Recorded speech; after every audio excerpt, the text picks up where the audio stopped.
সৌভাগ্য কি সৌভাগ্য, আজকে সকলের জন্য একেবারে স্পেশাল গল্প এনেছি। তবে একটা নয়, পরপর দুটো। হ্যাঁ, একটা শুনছো এখন, আরেকটা শুনবে ঠিক রাত 9টায়, যাকে বলে buy one get one free. যাই হোক, মজার দেশে নিয়ে যেতে আমরা তৈরি। আজ অনেক দিন পর দ্য ওয়ান্ডারিং বুকশেল নিয়ে এসেছে মজারু এক্সপ্রেস, যাতে করে চড়ে আমরা যাব মজার গল্পের দেশে। হ্যাঁ, একেবারে বিচিত্র এই দেশ, পেট ফাটা হাসি আর মনে মনে খুশি দিয়ে ভরা। হ্যাঁ, আর আজকে শুনবে সুকুমার রায়ের দুটি গল্প, একটা এখন আর একটা রাত্রে। হ্যাঁ, এবার আসি সুকুমার রায়ের প্রসঙ্গে। আমাদের প্রায় প্রত্যেকেরই ছেলেবেলার একটা বড় অংশ কেটেছে এই মানুষটার সব অসাধারণ সৃষ্টিকে ঘিরে।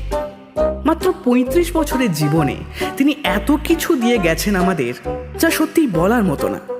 তার লেখা গল্প